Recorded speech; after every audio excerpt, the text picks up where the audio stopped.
Yes, hi guys. I'm here with Walter, which is actually Walter. You're the first interview that I'm having on this brand new podcast. No pressure, but I'm also very nervous because obviously I'm expecting perhaps technical difficulties. I'm hoping that we don't have to do, like I mentioned to you previously, that we don't have to do this again.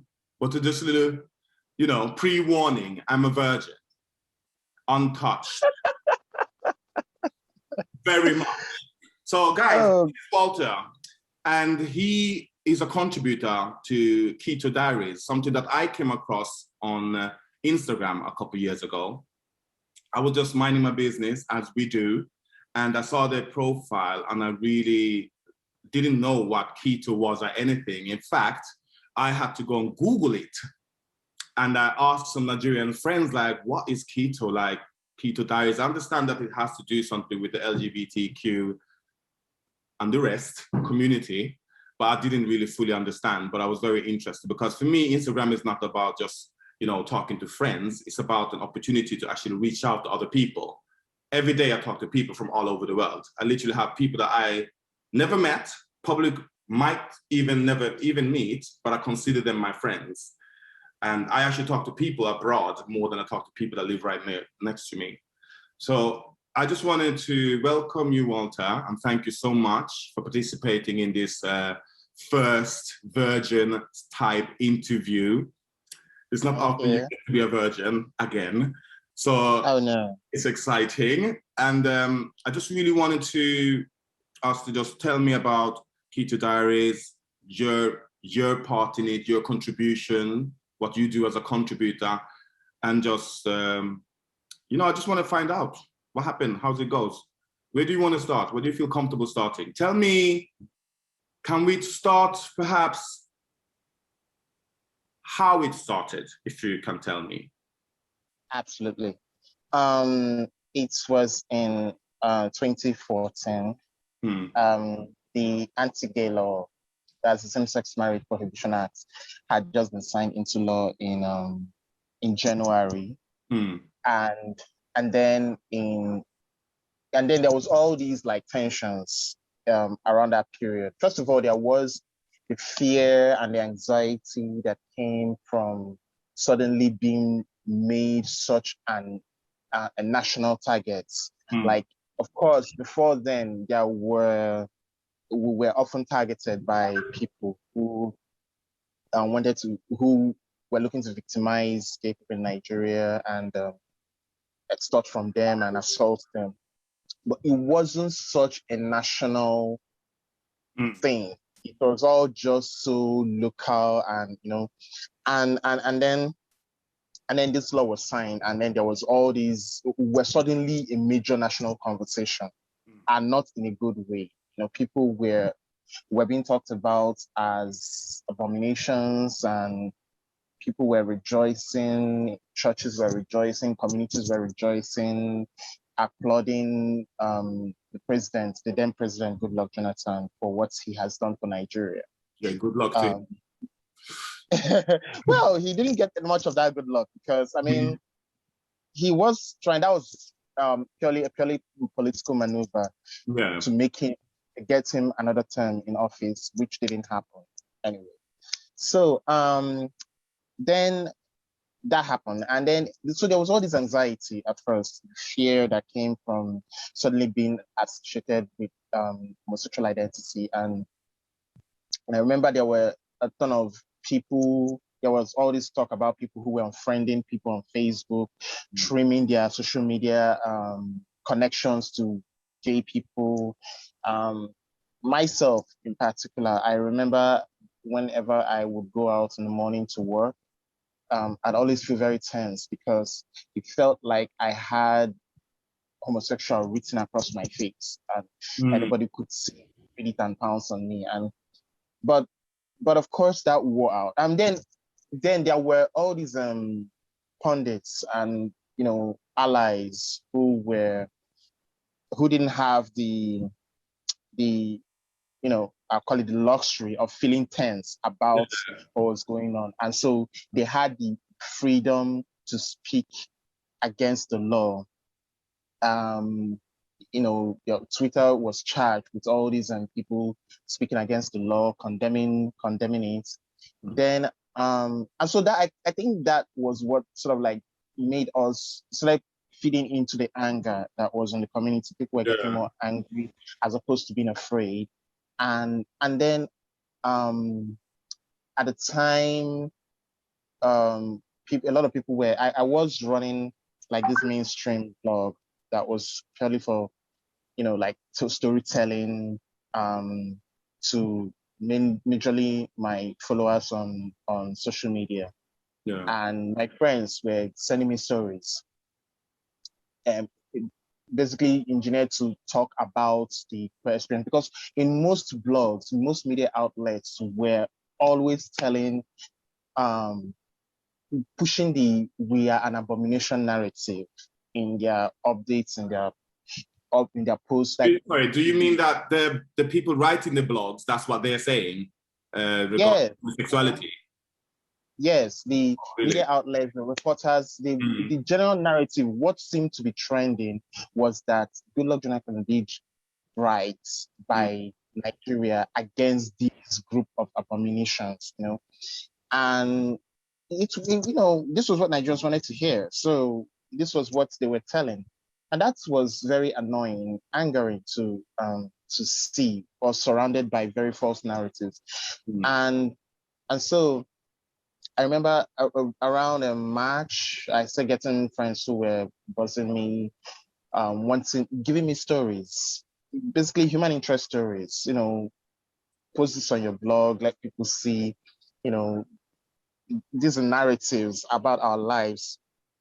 So basically wanting to let people read and know that we are human beings. You get, and it was good. I published such stories, but then, I was in a closet really at the time, and I was still afraid, of being out, and so it was to be. There's a difference. I was at the time I was very, very loud about promoting LGBT equality, but there's a difference between doing that and then between people perceiving you as somebody who's just pro-gay and then people thinking of you as, oh, he's gay, And so I had this anxiety that came from publishing all these stories, because I was suddenly so conscious, because the stories were getting a lot of attention. People were reading, and there were debates going on in the comment section. And then I started, and then, the whispers were going around that, oh, the person who's the person who owns the blog that this posts are getting published on is probably not just doing this because he's pro-gay, he's probably doing it because he's gay. And I was very, very terrified of that. And so they're thinking they're gonna go straight to the horse's mouth. You get? I was terrified of that, and I did not want the trouble that would come with that, because this was just basically 2 months after the anti-gay law was passed. So it was really, I was afraid, and so I had to say no. When more people started sending me stories that I wanted to be published on the blog, I had to say no, because I didn't want the scrutiny that came with it. But in saying no, I was also I was unhappy that I was turning down the stories from being told. And again, something also happened around that period. I had just I was on a dating site, and there was this person that I was chatting with, and he was we were getting to know each other for a while. And then he kept wanting me to come over to his place, which was quite distant, from where I was staying. And the only reason I wasn't able to go was, I of course I would work during the week, and then the weekend will come and he'll say, okay, let's say during the weekend. But then I was always, my work period within the week was always so hectic that whenever I got to the weekend, I would be so invested in just being at home and just vegging out and just doing nothing but watch TV and eat and lie down, So every time we would talk, okay, so let's do during the weekend, and I'll say like, sure, no problem. that weekend would now come, and I was didn't not want to go out because I'm like, man, to go and dress and start going out, and this is Lagos, traffic, all this. It was just, so all this, and then I kept doing this. Like I kept like being like, oh, okay, I'm sorry, I can't do this weekend. Let's do next weekend. Oh, that next weekend will come. Oh, I'm really sorry, I can't do this weekend. Let's do next weekend. And each time I kept thinking he was going to get upset and be like, you know what, you don't want to see, okay, let's just, bust it. But he kept on agreeing until finally, I think after the third cancellation, he then said, you're lucky. And I'm like, I'm sorry, what do you mean?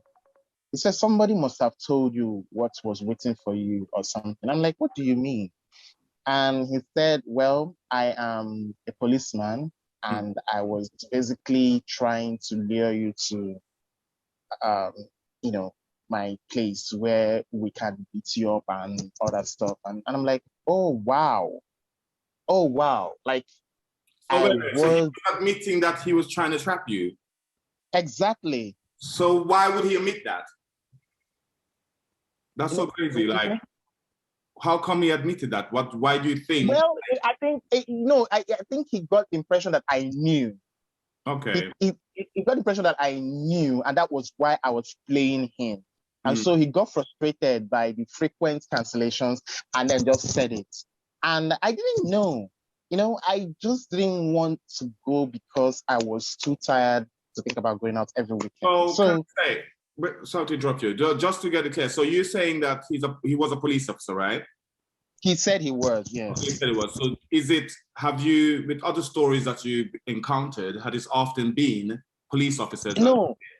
This was all new during that period. In fact, it wasn't, the victimization of gay people before 2014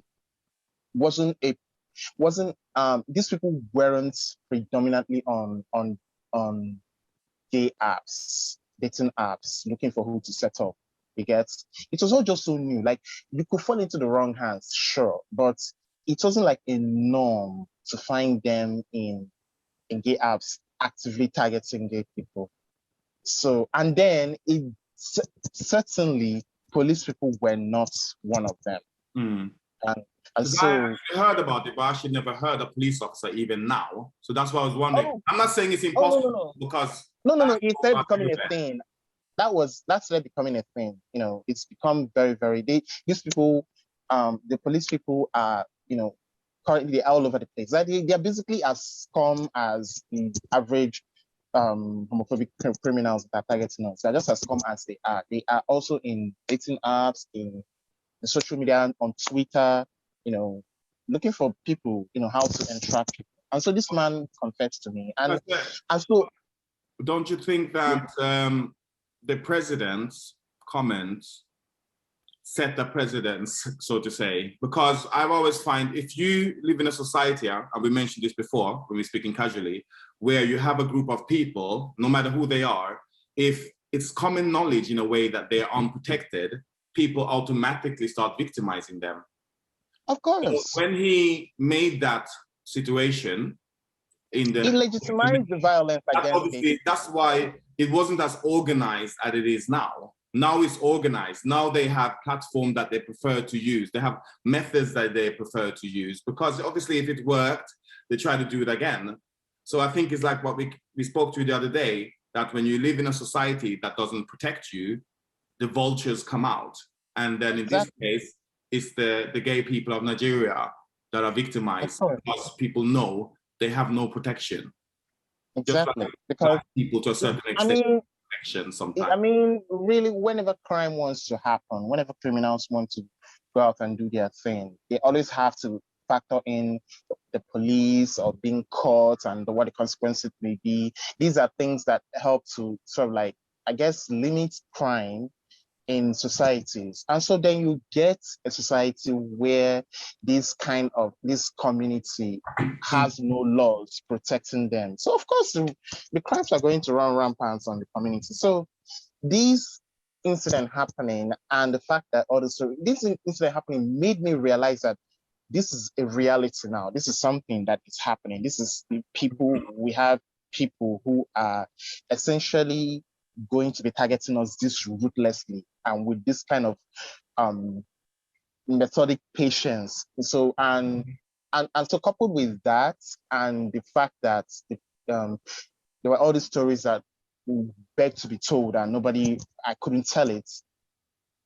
A group of us came together and decided, okay, you know what, we have to open up a platform that caters to telling of our stories, so that people, well, at this point, is really, the storytelling was basically for us, by us, for the community, not really. I think, like, my impression is, when I read the stories the first time, my view as I read them, it was like the stories were for the community to obviously tell them what's going on and how to protect themselves. And that's kind of what like catch my attention right away. I'm like, okay, this is like a user guide. If you meet people and they say this, because even in the UK, I work with a lot of young people, they put themselves in harm's way when they really shouldn't or don't need to. They should think about it. Like, if you're going to meet someone, and this is anybody, it doesn't matter, you don't have to be gay or whatever. If you're going to meet anybody, you don't meet them so far. You don't know where they live. You don't even know maybe enough information about them to meet them. You know what I mean? You know one name. Do you really know the person?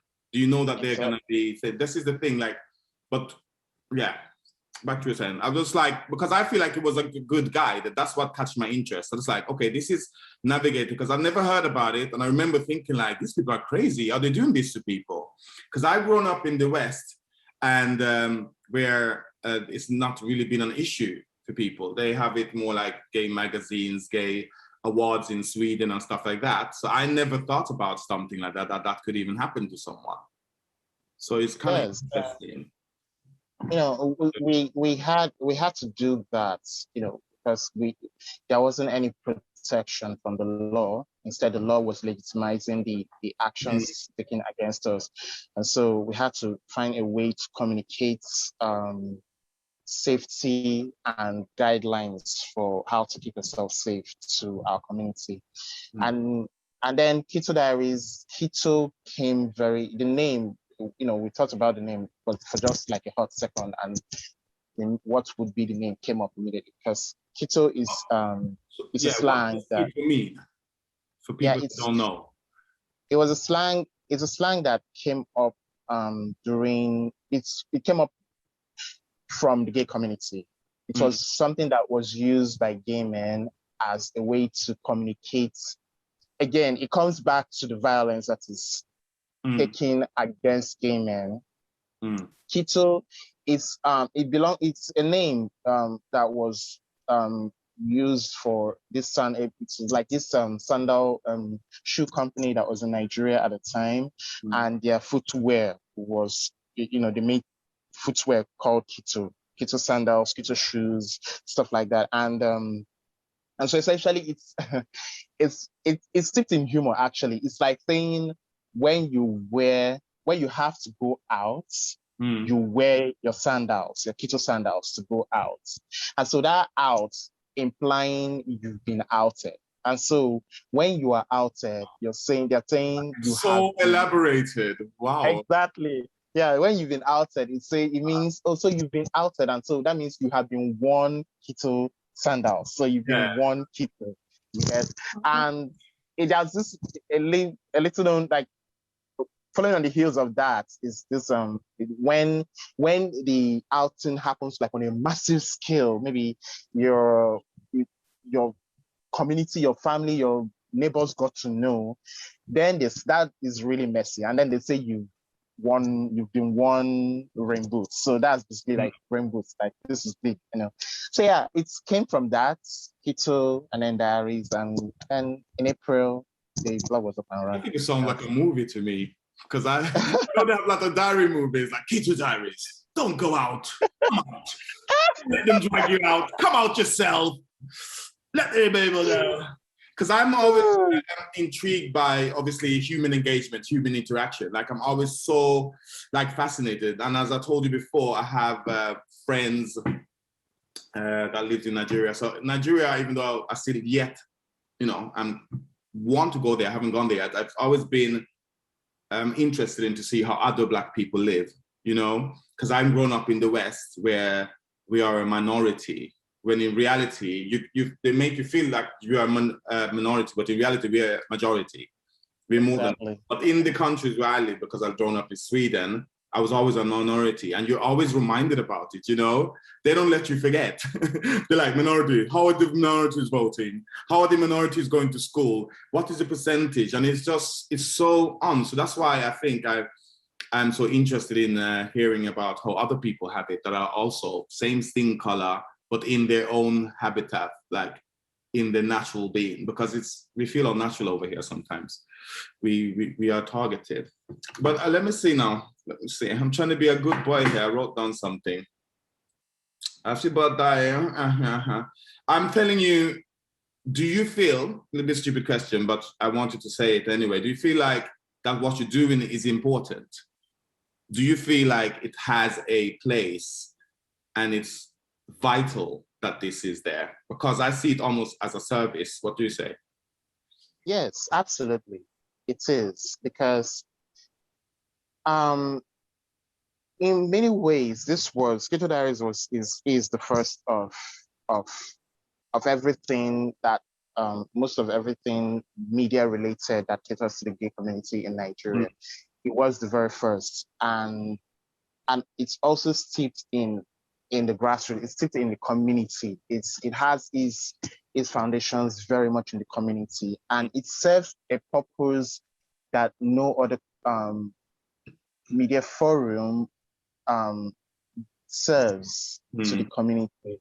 Again, and so we get a ton of emails and messages where people, talk about how they narrowly missed getting victimized because of something they stumbled on Kito Diaries. In fact, it is one of the things that informed us to try and make an app that makes it easy for people to have access to information regarding these people that have been named as, dangerous to the community. And so and then also the storytelling. The storytelling is also important because there have also been a lot of feedback from people who have felt very alone. And because the name Kito is very, very community centric, it gets very easy, because there have been some people who have said that they were just browsing on information on issues regarding the Nigerian gay community and then stumbled on the blog, because of the I guess the locality of the name, so it makes it easy to just you don't know because of algorithm. Google algorithm, because it's search word, isn't it? It's like search word based. So if they're talking about gay stuff, there's a big chance that it's not that really. It's because people say, they type Kito, just to look for information about, they put in slangs, gay slangs, and these are people who are majorly in grow up feeling lonely and grow up feeling like they don't know if there are one or two people around them, and so they are the only people who are gay in the whole world, really. And so they type this name or some sort of slangs that are usually bandied around in the community to see if there's a connection they can make online, and then the blog comes up. And so it's very, very it is very important. I believe that that's because there is a service that it gives to the community that frankly I haven't seen it given anywhere else, although there has been a lot of, and this is a good thing, there have been a lot of other voices, a lot of other platforms that have come up and has created like this wide avenue for people to feel like they are not alone and that we are a community. Like it feels a communal service, basically. Can I just interrupt and just antagonize you a little bit? So what do you say about, because I came to understand the pre-research that the Kitoing is also done by other gay people. It's not just straight people doing it. So what do you say about that? Like, why is that happening? Why are gay men, I'm saying men, I don't know, maybe gay women as well, I don't know. Why are homosexuals targeting other homosexuals and doing exactly what the straight people are victimizing their own, you think that they would feel like they're part of the community? Why would you do that to someone? Here's the thing. It's the same reason why you have Black people who are Trump lovers. It's the same reason why you have... You're going to get into trouble there. That's another show. I'm not necessarily a Trump lover, but I don't believe the narrative regarding Trump. You just made a bad move, boy. Give me another example before I cut this. Go. Come on. I'm just saying I'm essentially trying to point out how it is the same reason why you have someone who you believe is in a community that is often targeted by the other side.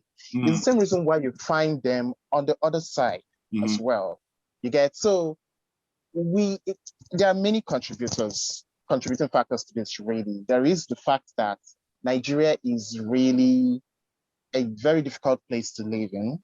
And so Nigerians mostly, it's like a crab in a bucket kind of mentality where people just try to get to the top and they don't care who they step on to get there. And you get gay, and so you have gay people realizing that they have an opportunity here to make money. Like to make money, make a living, to upgrade their lifestyle. And what way to do that than to do what these other people are doing to get rich? And how do they get rich? By targeting gay people who cannot make a case out of it. And so you can say, you can get two gay people who go to one of the house of one person, and then the other one confident in the fact that this other person in his house will not have the audacity to sort of like to fight back, basically. Fight back, exactly. Will now capitalize on that to say, you know what, if you don't give me so so, I'm going to make trouble for you. Or in a hotel, like these things are just one contributing factor is a factor of opportunity, seeing an opportunity to make something up for themselves and using it. Then there is also the factor of internalized homophobia. When you're really when you're self-loathing, when you haven't really come to terms with yourself and and who you are, you tend to weaponize that self-hate against other people. That's another thing. Of course, because those other people obviously might remind you of yourself, and you don't like that. So if you're someone that's camp and they're camp, you're cussing them like, look at that queen, like, because that's you and you don't like yourself. It comes back to RuPaul. How the hell you gonna love somebody? Huh? No, if you don't love yourself, how are you gonna love someone else? It's so basic, but it's so true. Like people with confidence and people that like themselves, they are genuinely nicer people. Exactly. Nicer to other people. And really, you know, when you love yourself, you're going to have a bit of a problem. It's going to feel like almost like you're doing it to yourself if you have to target someone in your community. Well, yeah, of course. So, you're guilty. So, yeah. So if you love yourself, it's going to feel like a I don't know, like you're indicting yourself somehow if you do something that endangers someone. I think a lot of, like, it was so true what you said, like you said, even some Black people, you're trying to throw Trump in there, but that's another show.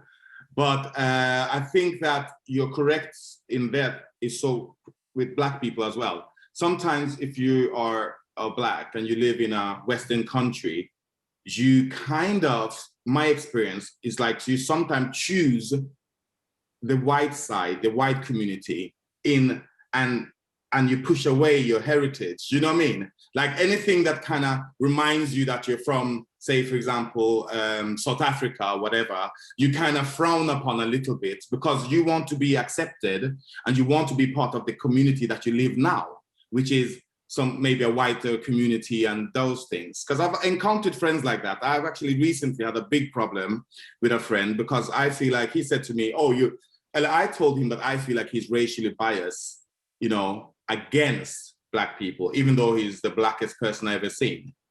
Like visually, the man is Black. Really Black. Black.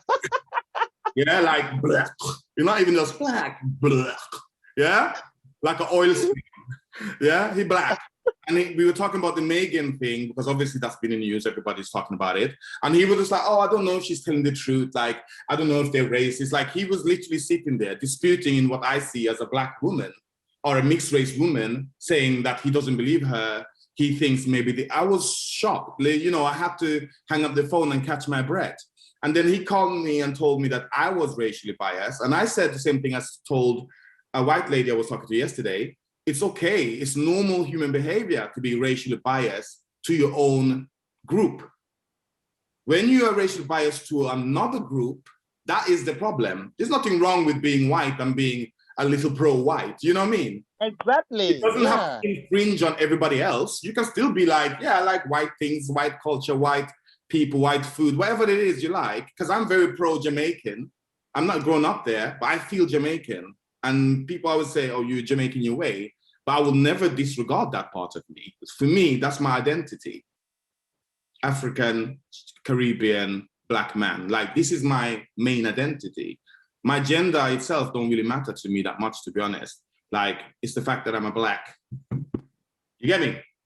Yeah, I get that. Get me, man. It's like out here, like in London, in South London. So it's interesting to see, like, the biases, like, you're gay, but you're targeting gay people. For me, that's a little bit shocking, but I do understand, like, what you're saying is right. Like, and also when you have an environment where it is a little bit dog-eat-dog type of world, where in certain areas, obviously, the living is harder. You have to do what you need to do to survive. I know Nigeria don't, for example, have like a welfare system the way the West has it and that stuff. It's like you're on your own. Like, you're with your family. You're going to eat that day. You're going to have to hustle. You're going to have to do something. And if you're not born in a family, it's a battle. It's a battle. So I always respect the hustle. When I hear people from Nigeria, when I talk to them, they say, I'm doing this, I have my business, like you're doing Kito Diaries. I'm always like, would I be strong enough to do that? I think so, but I've grown up a little bit plush though, because I haven't felt that pressure. Even moving just from Stockholm to London, huge difference in living standard and what you need to do to survive. London is much harsher place to grow up and live. It's not some place that I would even want to have kids, to be honest. Sorry, Londoners, apologies, but you live in a shithole. So well, I can imagine Lagos must be the third step. You know what I mean? If I take into account what you guys are saying, when I come there, I'm going to make my own mind up though. Because I have a little bit of views. I do think that when you live in like a big city like Lagos, or even family and friends from Jamaica, they tend to think that we have it so amazing over here. Like, everything is so amazing. Like, and that is not really true. Like, growing up in London is not easy. Okay, you know, I work within the healthcare sector as well, as you know. It's not easy. So I need to see how much you're putting on, or if it's really that. So, it is rough. It is rough. And here's the thing. It's especially... Some like it rough though, Walter. Some like it rough. I'm just saying. That is true.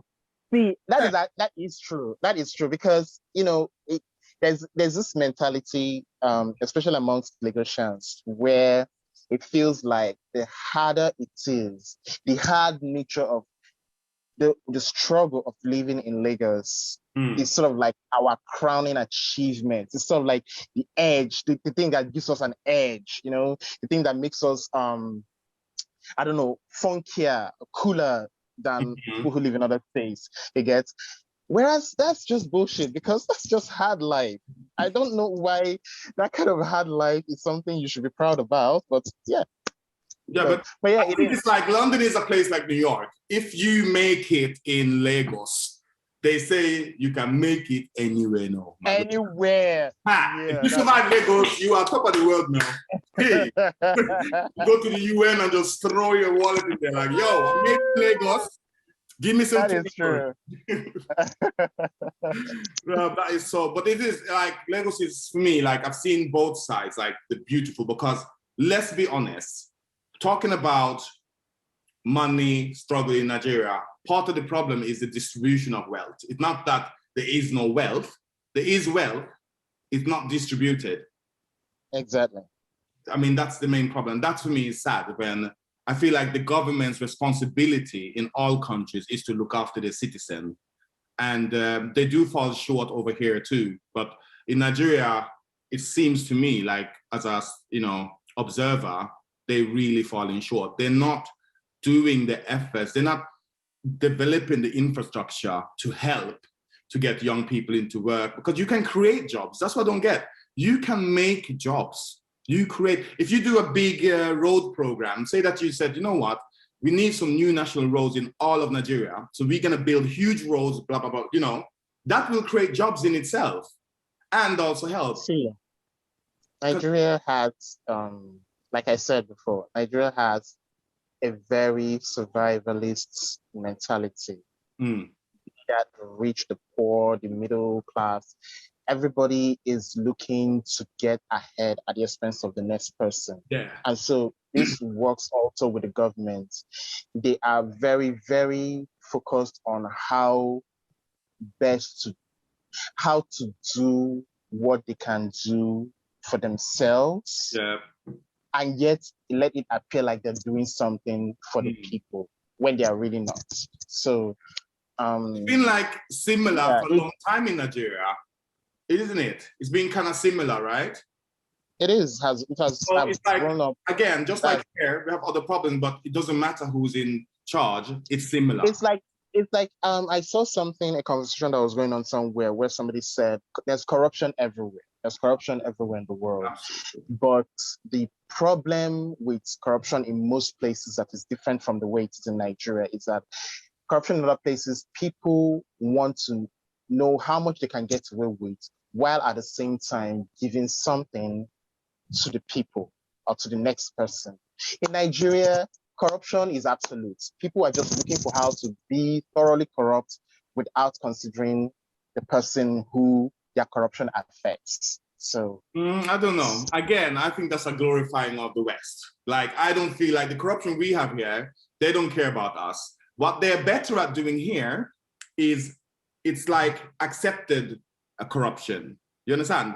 It's legal corruption because they put in things in place.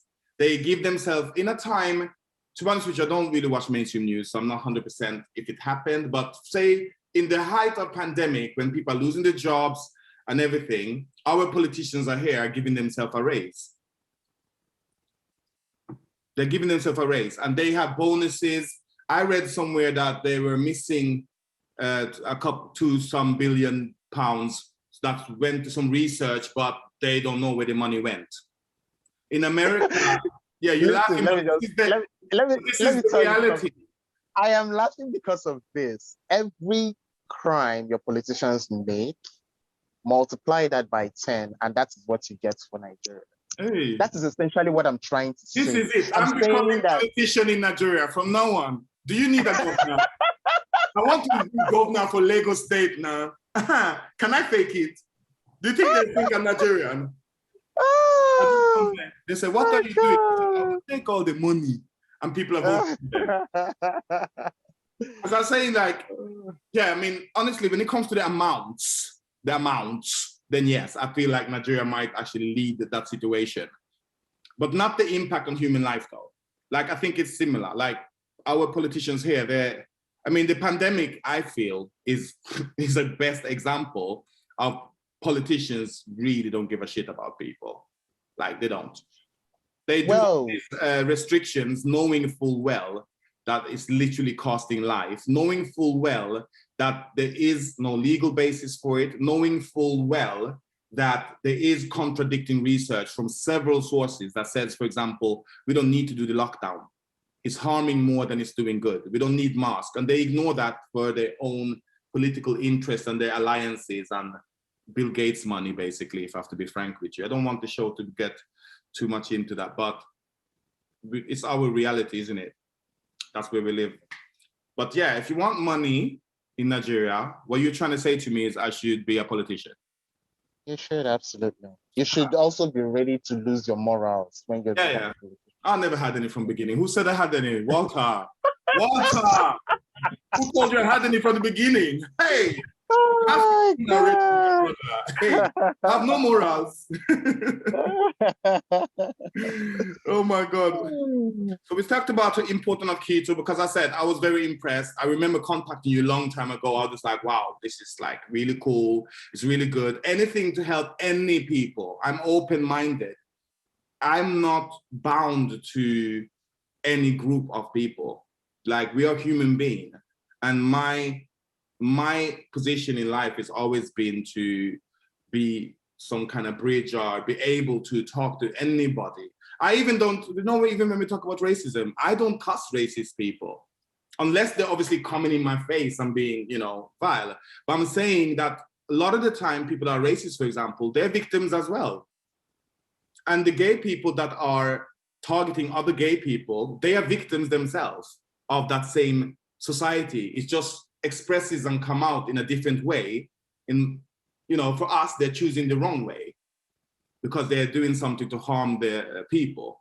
But we're all in the same boat. We just rowing. Oh, that's a good one, isn't it? We're all listen to this. This is a classic, Walter. We're all in the same boat. We are just rolling. We are just rowing different. Mm-hmm. Good one. The gay ones are rolling like this, the finger up. You watch the house, all right. Look at the water. Oh my God. No, but it's life. What can I say? Yeah, I love it. So when it comes to the stories now, don't give me too long now. We don't have all day. But I have to ask one Kito story that you have received that kind of stands out from the other ones. A good one, a bad one. Like, I don't know what makes it stand out, but tell us an example, because I think a lot of people are going to listen to this. They might have never heard of Kito. They don't know what's going on in Nigeria. So give an example of a Kito situation. Yeah, all right. Go. There was this one about a guy who he said he met up with someone. So of course, this person is most likely gay or performing gay, Yeah. No, I think he's gay because he said they hooked up, and then the guy actually spent a weekend in his house. And then the person told him, while they were spending that weekend, the person told him about a party that was going on in his own area, and he was trying to get this guy to the person whose house he stayed in. Yeah. Let's just call him Ken. He's trying to tell Ken to come with him to this party that is going on in his area. So Ken agreed, though reluctantly, because he's not really like an outgoing person. Mm-hmm. But then on that evening, they set up for the party, and when they get to, it's in Port Harcourt, this is happening, and so they get to somewhere that there's like a bridge, a small footbridge that is over a very fast flowing river. And then on the other side, Ken says he's seeing rooftops. So he feels like there are houses on the other side of the bridge.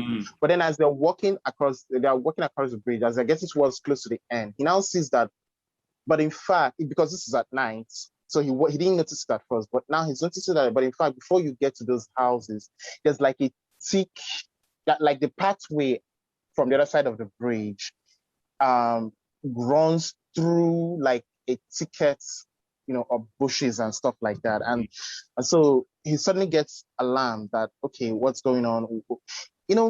It's night, and then you find yourself having to walk through a bushy pathway to get to civilization as it is. So, but then he still keeps going, but he falls back behind the guy, But then as they're getting there, he sees the bushes start to move, and then he sees shadows coming out. And so he sees that, okay, so there are people here. So without thinking, his instinct was just to survive. He hadn't even reasoned that this person could have been setting him up or anything like that. He just sees people, it's nighttime, there's a bushy area, and so he starts to run back. And then the guy grabs for him, and that's when he knows that this guy is in on it. And so he kicks out his hand, and there's a little bit of struggle, but he slips and then falls. They had come out from the bridge, really. So he slips and falls on the ground and sort of rolls and then splashes into the water. And the river carries him off, and he can't swim very well. And so as he's struggling to swim to get to the bank, he sees that those guys are running to the... Continue. Amen. Hallelujah. He sees that those guys are rushing to the bank where he was trying to swim to. And so he goes back into the water, and he just keeps struggling, and he hears them taunting him. As in that, as he's swimming, as he's being swept by the river, they are running on the bank, following him, trying to make sure he doesn't get to the bank. Basically, sort of like to ensure that he sinks or whatever. And he hears them taunting him, calling him names, that they will deal with him if he gets out, if he ever gets out of the water, they were going to deal with him. And so he just keeps going. And then at the point anyway, land, they run out of land. So there's no longer any more bank to run on. So it's just water, and he's just being swept forward, and he's terrified, and he can't swim very well.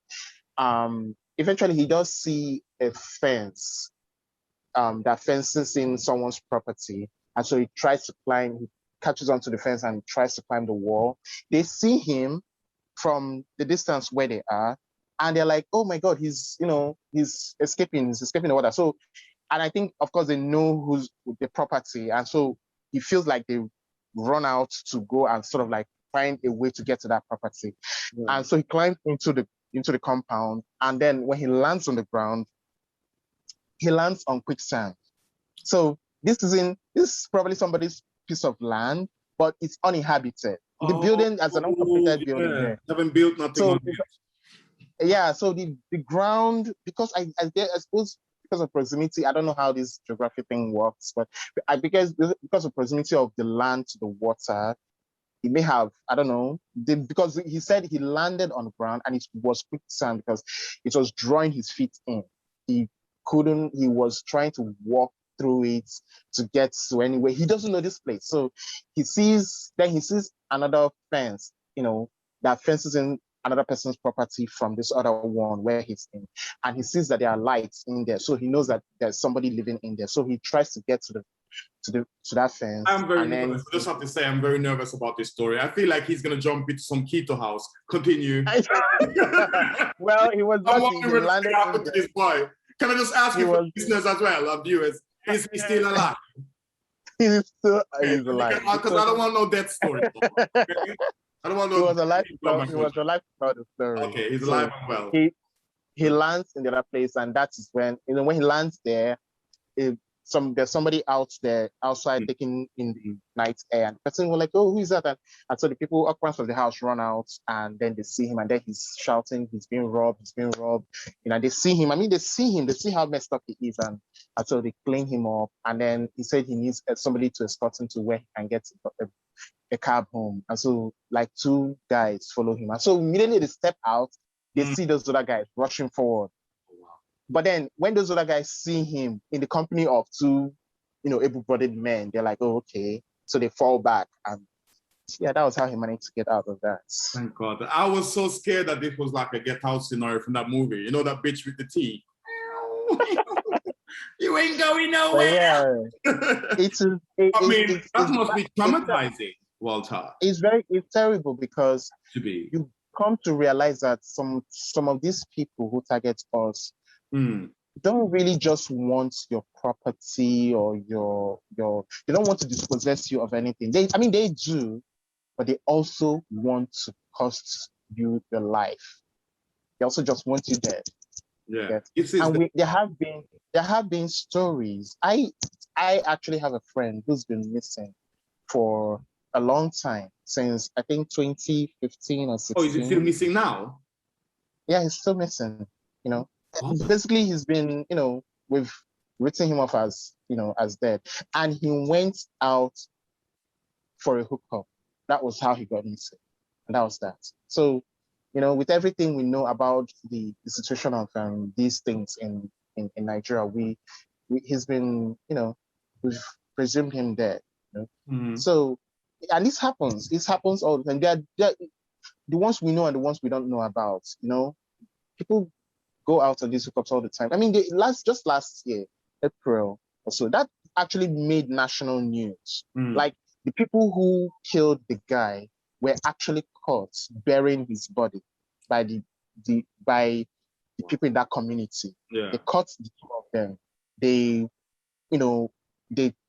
got them to confess on a video that went viral. It was all over the news. But here's the kicker. The media that was reporting this in Nigeria were trying to humanize the criminals, the murderers, because, of course, the victim is a gay man. So, why not? Yeah. I think that's the key word, humanize and dehumanize is the key words here. When you have a group in the society that are dehumanized, people feel like I can do anything to this person. They're not human. It's happened to us as Black people during colonialism and slavery. We were reduced to animals, to tools. And that's why some white people found it easy to do certain things. You know what I mean? I've heard about white pastor that says it's okay to rape Black people because they don't have a soul. So they're not human. This is the pastor that wrote Oh Happy Days on these songs that people still sing in church today. So this is we're going to talk about another time, because I find that is kind of interesting that the people that founded the churches that Black people are so into now are slave owners and racists and all sorts. And they say, oh, Baptist church, which I thought is a very Black church when I grew up. Found out white guy done it, had slaves. He wrote the Negro spirituals. They were not even allowed to have their meat on their own. I mean, it's insane. Like, that is definitely something I want to talk about on the show. It's going to get heated. I don't know if there's going to be any volunteer Christian, because I'm coming out like, oh, oh, oh. They won't live, because I have facts, okay? I have facts. So if you know anybody that you want to get cussed, send them to my program, probably episode 5, and I will shred that bitch, because I'm not accepting that type of thing. When you know the origin of something, you cannot say, oh, well, that was then, when it's literally the nature of the thing that you're dedicated to. So I find that it's unacceptable for me. I have been Christian. I've gone to church. I used to be with Jehovah's Witness. I've been to Baptist church, Seventh Adventist church. I've been through them all because I was trying to find that answer. And then I realized the answer was not in organized religion. That was the problem. I needed to distance myself from that. And I haven't filled the gap yet with something else, but it's coming, because I do believe in some spiritualism of some sort. But the Christianity that we've been fed, very toxic, and it also affects the people that are doing this ketoing, this dehumanizing. They think you're a sinner, God don't love you. So if God don't want you, God don't need you, why do they need you? They can just kill you. They won't get punished. Because God don't love gays anyway. Like they are doing a favor to God. Hang on. Huh? Okay, continue. I'm kidding. With the cheeky rich, yeah. No, but it is a point. Like, I think I've gone through so many things personally as well to come to my position. That's why I don't really let people, victimize me or argue with me about my views, because I feel like I've been through stuff. You're upside down now, sir. Oh my God, what's happened? I don't know. You better flip that shit around. You better flip that. All right. So that's so interesting, man. I'm so happy we could have this conversation, because it's interesting. I mean, I think it's crazy, like, how people can really dislike or hate another group of people so much that they're literally willing to commit crime. And the scary part is they don't see it as crime. No, they don't. This is what's happening. Really don't. And it's so fun. This is what's happening with Black people in America, with the white cops, the racial issues there. Certain people don't see it as crime. Like, Black people are literally getting killed just from going out jogging. And people around involved in the case, they're treating it like an unfortunate event. It was a misunderstanding. All of their words they do to undress the reality of it. I wish they dressed it up as something else. I think that's a better way of saying it. They're putting on drag, basically. They're putting on drag on the issue. Lipstick, corset. No. It's insane. It's shocking, man. But you survived, you're surviving. So we love money. So I have to ask, because I love money, are you able to convert this so you can actually make a living of it while you're actually helping people? Because there's nothing wrong with that. No, there isn't. And I'm not. I mean, I would like to. Okay. I'm still trying to figure that out. Yeah. I haven't done that very well. Yeah, no. Yeah, but you know, some kind of membership or get a donation thing. Do you have a donation thing on the blog? No. Because I think a lot of people that might listen to the show, they might say, you know what, I would like to help this guy. I think that, you know, I don't know how things work in Nigeria, but, you know, PayPal has like a donation link thing. If you sign up there, you can post it on your blog and people can donate money. Or maybe go do a GoFundMe, fund somebody, I don't know.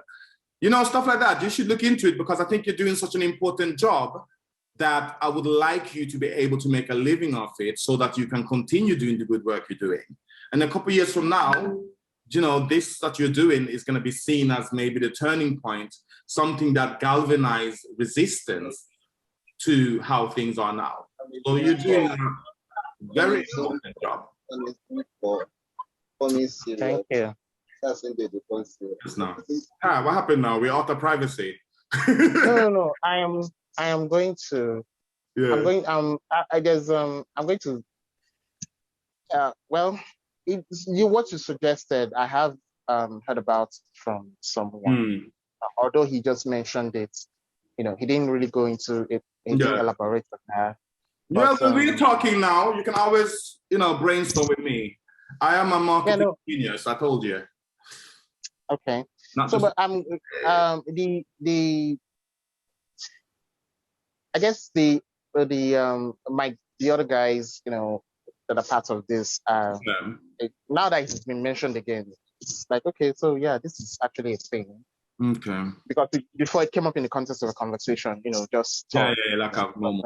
Yeah, but it's definitely. I'm always looking at, because if I want to do even this podcast, which you're the first, I need financial somehow down the line. Yeah. You know, I'm realistic about it because I know it's going to be a good show, but... And it's been 6 years, you know, 6 years of just doing No, but then you're building the foundation, then 6 years is time to monetize it. It is. Okay? It is. Obviously, I help you for a small fee, you know what I mean? We're going to start our own company and help you for a small fee, in pounds though, in pounds. Ain't nobody trust you, no Naira. Okay? Even though you have your currency tomorrow. Oh my God, that was serious change. By the time I come to Lagos, they don't have Naira no more. They have Kito dollar. Yeah. I don't know. So, no, but thank you so much, man. We need to round things up. We had a good run. Again, thank you for talking about it. I think it's such, like I said, for me, the key word here, I wrote down, you said, we are human too. And I just had to write that down because I think that's what it's all about. Whenever there's problems, it doesn't matter the different groups of people, race or sexuality, whatever it is, trans, because you know the trans is an issue that's kind of flaming up now. They're victimized in America. It seems to be, I haven't done the statistics yet, but it seems to be that there are percentage-wise a lot of trans-related deaths or situations. So I'm gonna look into that on another show, but it's so interesting, like we're all just human. Whether you're trans or not, even if I don't understand why you are the way you are, I still accept it. And I think that's where people go wrong. They feel like, I don't understand this. Oh, I'm going to be aggro against it. Why? It's a human... Yes, why? Why do? It makes no sense. Why fight it? If you see a man with a dress, you don't like men in dress, keep it moving and let the man in the dress walk down the road and mind his business.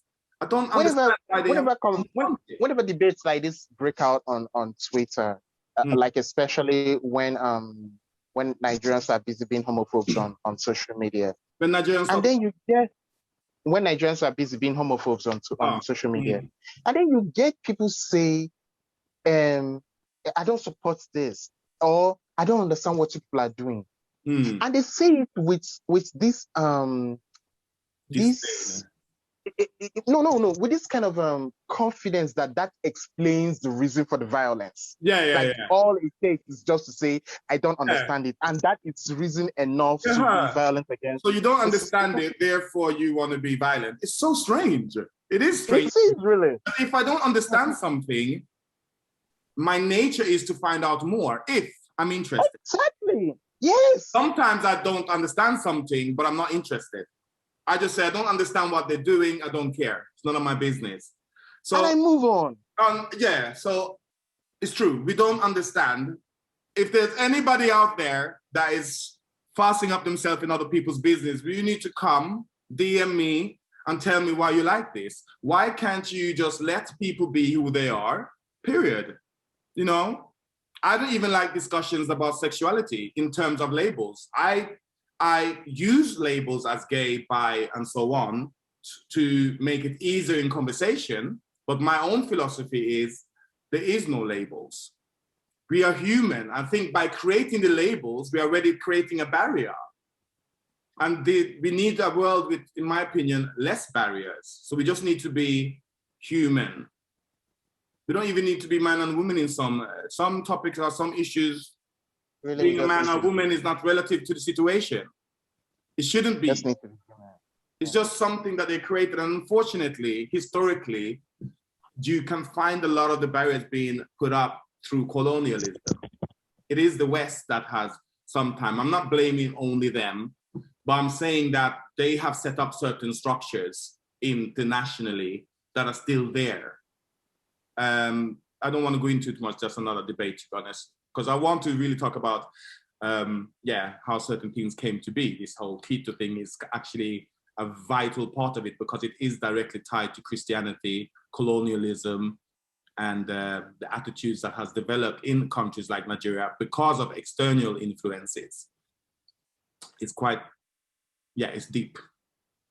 It's deeper than that river that poor boy had to swim through. It is. Yes, no. Anyway, Walter, we're gonna finish up now. Again, thank you for having this discussion with me. I'm gonna put all of the information, contact information, in the description, obviously. But do you also want to give us some information that people can hear it now and say, okay, where do I find it? What's the blog address? It's www.kitodiaries.com. That's it. And then there are there are the social media handles at Kito_Diaries. Yeah. Then there is the Instagram and Twitter handle that deals specifically with the information regarding these people that are dangerous to the community. So that is at Kito Alerts. So that's all the information. That's very important as well, to give people a heads up. But I think by reading your post as well, I think people hopefully will be a little bit wiser when they're making decisions about meeting people. Because even here in London, whether you're straight or gay, there's a lot of young girls that do stupid things, meet guys that they don't know. If you have to travel like 20 miles to meet somebody and you really don't know them, you need to ask yourself, should you really be traveling there? Because I'm a big man and I never put myself in that situation. I don't travel anywhere. If I'm going to link anybody, I let them come to my house so I can call the police on them, That's how we do it in the UK. But yes, sir. Thanks so much. It's been brilliant. Thank you. Yeah, man. Thank you for having me. Are you sure? Are you happy? Yeah, absolutely. I am. Okay. It's always nice to, get our information out there or to be able to tell. No, I felt it was very important. It was important. All right, sir. Interview out. Thank you. Stay though, but interview out. Okay.